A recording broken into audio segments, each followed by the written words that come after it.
Ora, muito boa noite e quero dar um bem-vindo às noites de ensino, estas duas noites em que nós vamos tratar de um tema que é o Pai. O Pai falando sobre Deus, o Pai.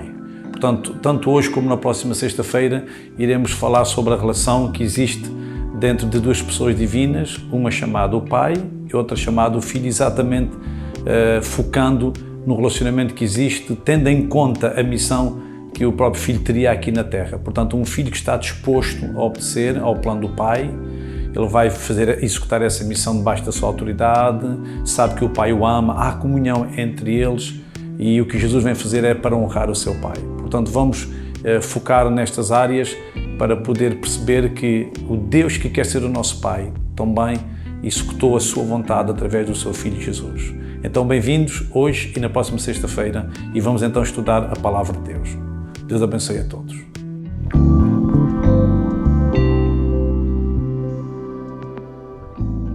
Ora, então, muito boa noite. Nós vamos iniciar o tema o Pai, pensando em Deus como o Pai, e vamos fazê-lo em duas noites de ensino, e esta noite vamos começar exatamente com a ideia, e sendo óbvio que vamos falar de Deus como o Pai, partindo do princípio, do pressuposto, e isto é muito óbvio no Novo Testamento, que Deus é um Deus trino, Deus o Pai, Deus o Filho e Deus o Espírito Santo. Naturalmente que esta nomenclatura de Pai, Filho e Espírito Santo tem a ver com a maneira como Deus se relaciona com a humanidade. É verdade que Deus é o Pai por causa da figura que nós temos de Pai, é a maneira que Deus tem de apresentar os conceitos que nós temos de um pai, os conceitos da segurança, os conceitos da provisão, os conceitos do cuidado, da relação. E eu gostaria muito de deixar esta tónica, porque é a tónica que nós vamos tentar encontrar na relação que há entre o Pai e a outra pessoa tão bem divina que é o Filho. Lá está, uma das pessoas também tem este papel, que é o papel que se pode ver no Filho. O papel da submissão, o papel da obediência, o papel da dependência. E isto é um tema muito interessante, porque é verdade que tanto o Pai, quanto o Filho, quanto o Espírito Santo são divinos, mas com estes papéis distintos, que certamente são cumpridos na perfeição, porque são pessoas divinas, e depois temos também a pessoa do Espírito Santo, exatamente por causa do seu papel de trazer a santidade, de nos santificar, de nos preparar. Portanto, o Pai envia o Filho cumpre o papel de trazer ao terreno o plano do Pai, e depois o Espírito Santo vem dar continuidade ao trabalho de Jesus, e é Ele, o Espírito Santo, que está hoje na Terra, naqueles que creem e aceitam o Senhor Jesus. Portanto, temos aqui a Trindade Divina a trabalhar em prol da humanidade. E é nesta relação Pai-Filho que eu gostaria de focar e apostar na nossa meditação. Portanto, Deus o Pai, o Deus do plano, o Deus que tem uma ideia, o Deus que tem um desejo, o Deus que salva, o Deus que quer salvar. Deus amou o mundo de tal maneira que deu o seu Filho. Portanto, um Deus que quer fazer isso, mas depois temos o Filho que vem executar esse plano e é Ele que vai estar entre nós, ou esteve entre nós, que a Bíblia chama-lhe a encarnação, ou o Verbo se fez carne e habitou entre nós. Portanto, esta ideia de filho, eu gostaria de pegar nela exatamente para mostrar este aspecto do relacionamento, da ligação que havia entre o Pai e o próprio Senhor Jesus, que de alguma forma depois vai ser transportada também para a relação connosco. Mas isso será depois num outro tempo, mas vamos explorar à luz da Bíblia esta ideia de que o Filho, o Senhor Jesus, veio para fazer a vontade do seu Pai. E antes de nós exatamente tratarmos do tema, a partir daquilo que o próprio Jesus diz dessa relação com o seu Pai, eu gostaria só de lembrar dois casos em que é mencionada esta ideia de que Jesus é o Filho de Deus. João Batista disse, em João 1,34, eu vi e tenho testificado que este é o Filho de Deus. Portanto, esta afirmação do papel de Jesus, desta pessoa divina vindo para cumprir o plano do Pai, já estava a ser reconhecido logo pelo seu precursor, pelo próprio João Batista. Portanto, estamos a falar no início do ministério de Jesus. E agora, saltando para o final do ministério de Jesus, quando aquele centurião, aquele oficial romano está junto à cruz, e este é um texto fantástico, merece um bom estudo ali em São Marcos, no Evangelho segundo São Marcos, capítulo 15, em que então Jesus deu outro grande brado e morreu. E quando Jesus dá este brado e morre, diz que o oficial romano exclamou, verdadeiramente era o Filho de Deus. Portanto, há aqui há algo especial que ele reconhece no momento da morte de Jesus. Portanto, eu só peguei nestes dois exemplos, um no início e outro no final do ministério de Jesus, em que Jesus é reconhecidamente aceito ou é reconhecido, digamos, como o Filho de Deus. Mas eu gostaria mesmo era de usar textos em que o próprio Senhor Jesus, na sua relação com o seu Pai, no seu relacionamento com o seu Pai, ele coloca-se nesta posição de filho, nesta relação de obediência para agradar ao seu Pai. Eu usaria alguns temas e nesta noite vou usar dois temas. O primeiro vai ser o tema do amor, porque esta é a base da relação, até interpessoas, mas a base da relação entre o pai e o filho. Portanto, a declaração de que a ideia de que o pai ama o filho. Portanto, o filho vem, mas o filho sabe que o pai o ama. Em João 5,17 diz: meu pai trabalha até agora e eu trabalho também. Portanto, quando Jesus cura aquele paralítico junto ao tanque de Betesda em Jerusalém, e ele reconhece que aquilo que ele está a fazer, a obra que ele está a fazer, é a obra do Pai. Portanto, Jesus nunca se desvincula da direção do seu Pai. Ele não vem fazer a sua própria vontade, ele vem fazer a vontade do Pai. E é por isso que Jesus também nos ensina a nós nessa relação. A famosa oração modelo que ele nos ensinou, a oração do Pai Nosso, não é? Pai Nosso. Portanto, a ideia de que nós temos que procurar Deus, o Deus do relacionamento. Deus é Deus, mas Deus é Pai. Portanto, a procura desta relação que Jesus vivenciou e também quer que nós vivenciemos. Portanto, quando Jesus está a falar daquele milagre, ele diz: meu Pai trabalha até agora. É como se ele estivesse a dizer: quem o curou foi o meu Pai. Portanto, Jesus curou o homem, mas ele põe a cura do homem como o Pai dele a trabalhar. Portanto, o seu Pai está a trabalhar. Depois também, ainda no capítulo 5 de João, diz que o filho, por si mesmo não pode fazer alguma se o não vir fazer ao Pai. Isto é muito interessante porque Jesus nunca saiu do veredito do Pai, do alinhamento com o Pai. As próprias tentações de Satanás a Jesus podia ter usado a sua divindade, ele podia ter usado o seu poder para vencer Satanás, mas ele nunca sai daquele registro. Está escrito a dependência do Pai, portanto a ligação com o seu Pai, o querer agradar ao Pai. Isto é muito importante para nós porque é o grande modelo do comportamento de Jesus e nós muito falamos e bem da morte de Jesus, morreu para nos salvar. Isso é tudo muito bem, isso é tudo muito certo, está correto, mas temos que ver que Jesus viveu cerca de 33 anos e em todos os 33 anos ele viveu na vontade do seu Pai. Portanto, ele nunca saiu da vontade do Pai, mesmo quando ele estava já ali um pouco antes de ser crucificado, antes de ser preso e ser crucificado, ele já estava a viver a angústia, a aflição daquele tempo e ele diz: Pai, se possível passa de mim este cálice, mas não se faça a minha vontade. Estão a ver, mesmo em tempo de dificuldade, ele está a dizer: não se faça a minha vontade, mas a tua vontade. Portanto, o Pai era a origem da sua obra. Portanto, aquilo que ele estava a fazer, ele sabia, ele estava a fazer porque o Pai queria que ele fizesse. Portanto, Jesus vem trazer para o terreno a obra do seu Pai. Portanto, aquilo que o Pai queria que ele fizesse, ele fazia de tal maneira que era como se o próprio Pai estivesse a fazer. Esta ideia do amor, eu pus este tema porque realmente o amor é um tema muito importante que mostra o relacionamento que há entre o pai e o filho e exatamente aqui no Evangelho segundo São João, eu vou usar muito o Evangelho de São João, capítulo 5 e verso 20 diz que o pai ama o filho. E isto é muito importante numa relação de obediência e de submissão ao plano do pai. Portanto, o pai tem um plano que o filho vem executar.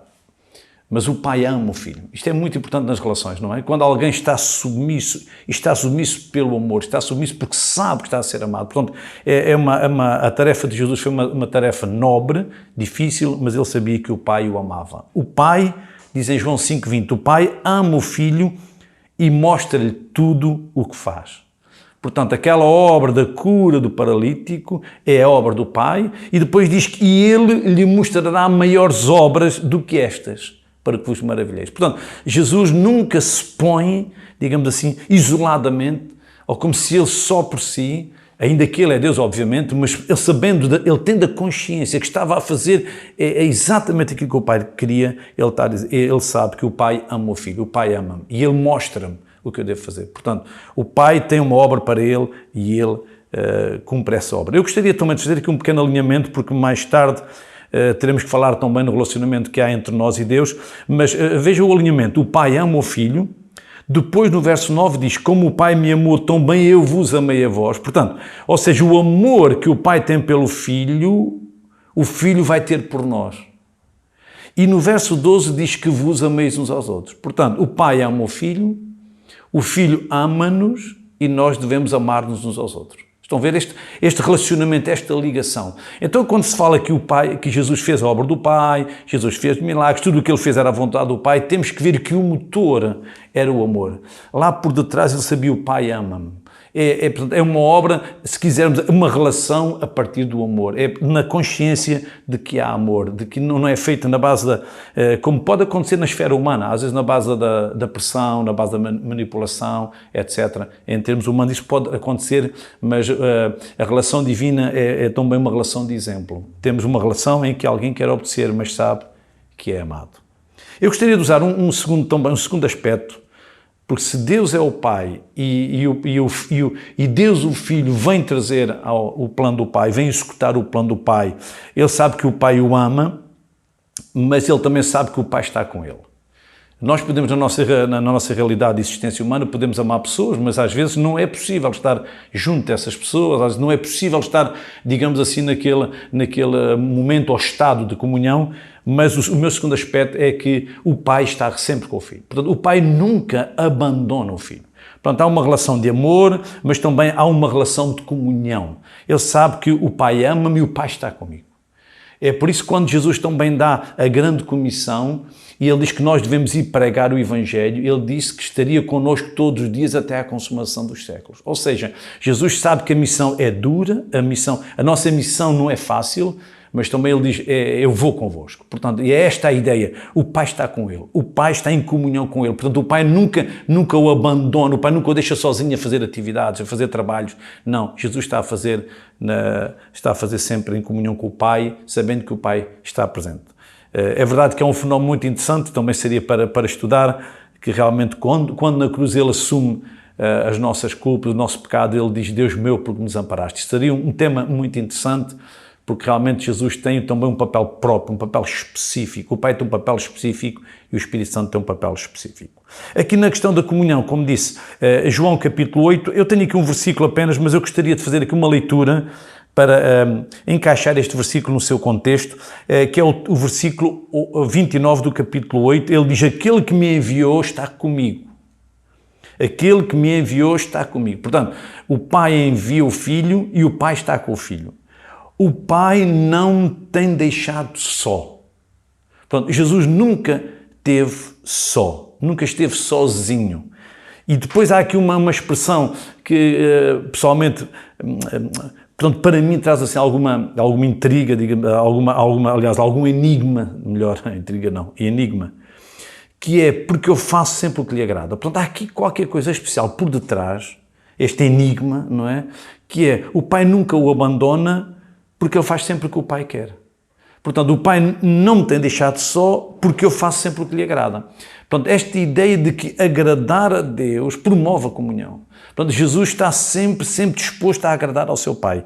E aqui como estou a dizer, verso 29, voltando um pouco, e agora tenho aqui o texto bíblico para lermos, a partir do verso 25, portanto, João 8, 25. Disseram-lhe, pois, a Jesus: quem és tu? Jesus lhes disse: isso mesmo que já desde o princípio vos disse. Portanto, vejam a pergunta: quem és tu?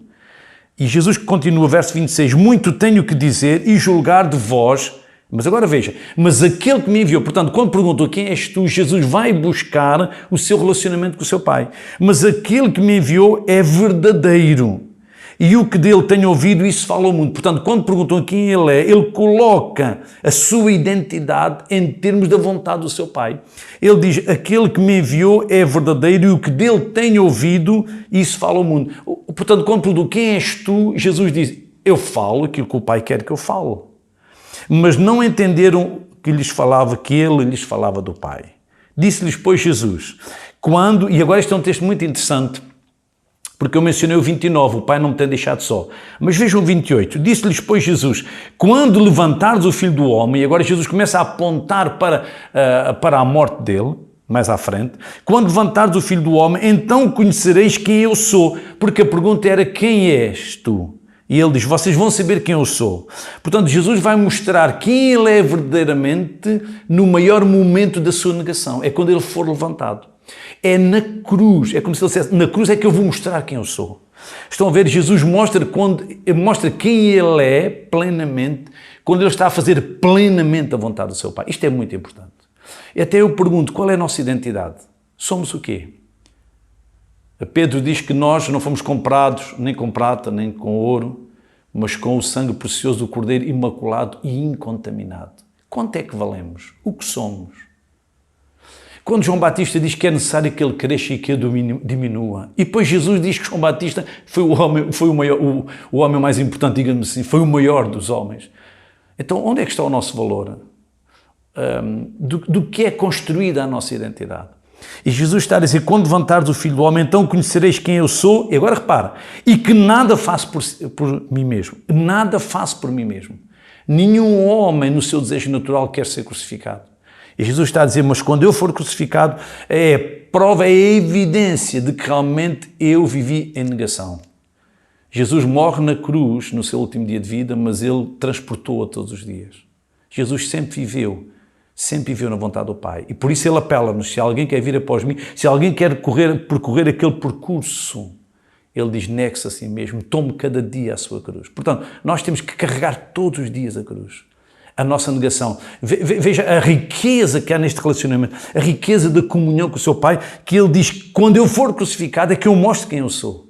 É na minha negação, é no meu esvaziar que eu mostro a grandeza.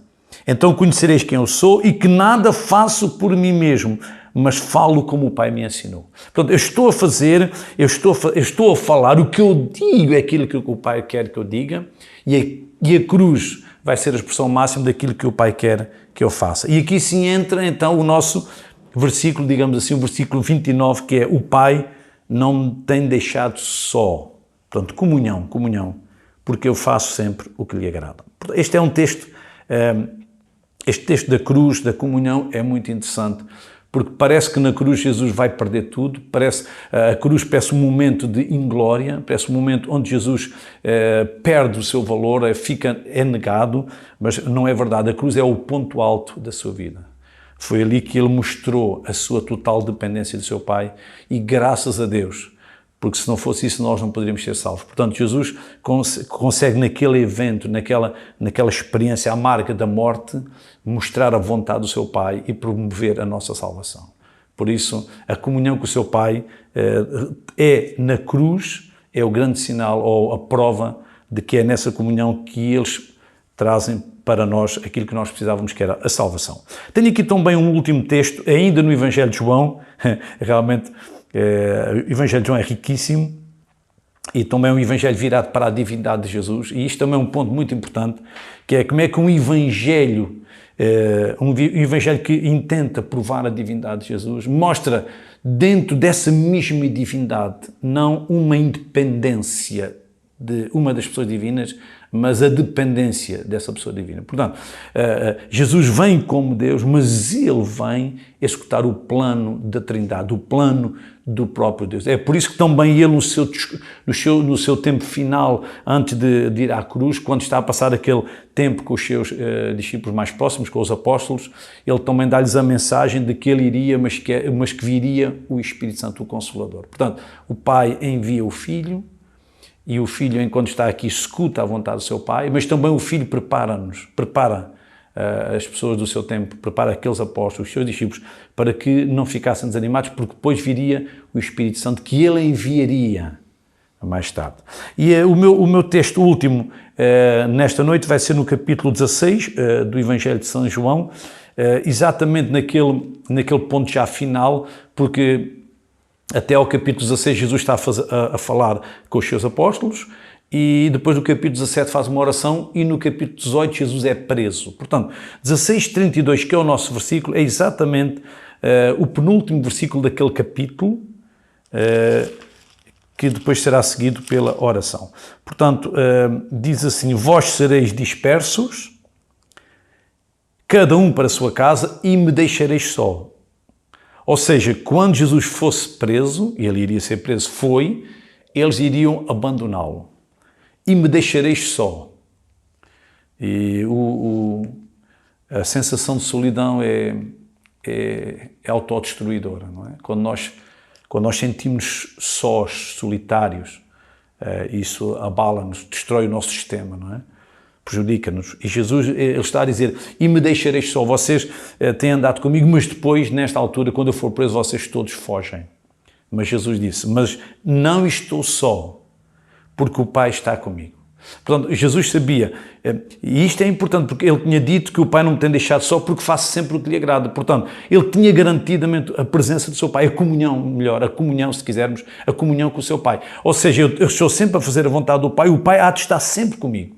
Mas vocês vão embora. Vocês vão embora, mas o Pai está comigo. E eu queria mesmo ficar nesta parte aqui, mostrando que esta é a comunhão entre o Pai e o Filho é mantida, não é? Dia após dia, Jesus vai fazendo a vontade do seu Pai, Jesus vai fazendo a vontade do seu Pai e o Pai está com ele, e o Pai está com ele. Sempre aquela comunhão que por isso, quando ele fala do que ele está a fazer, ele diz que é o Pai que está a fazer. É o Pai que está a trabalhar. Também é interessante ainda neste discurso final, e agora poderíamos lê-lo com perguntas dos apóstolos, etc. Eu disse que ia ficar por aqui, mas vou abrir esta janelinha e eu gostaria que depois lá em casa pudessem pensar que Filipe diz, mostra-nos o Pai, o que nos basta. Portanto, o ser humano é assim, quer ir sempre, não é? E Jesus diz que as obras e as palavras que ele fazia e dizia mostravam o Pai. Portanto, ele sempre mostrou o Pai. Sempre mostrou o Pai. Como? No que falava e no que ele fazia. E eu espero que depois destas noites de ensino também cheguemos a esta conclusão e tragamos isso para a nossa vida, que é quando se nós temos o Pai connosco, se temos comunhão com o Pai, isso vai ser refletido nas palavras e refletido naquilo que nós fazemos. O Pai foi visto na obra do Filho e agora o Filho havia de ser visto também nas nossas obras. Foi um gosto, Deus vos abençoe, então continuaremos na próxima noite a estudar sobre a relação que há entre o Pai e o Filho. O Pai, Deus o Pai, na relação com o seu Filho, Deus o Filho.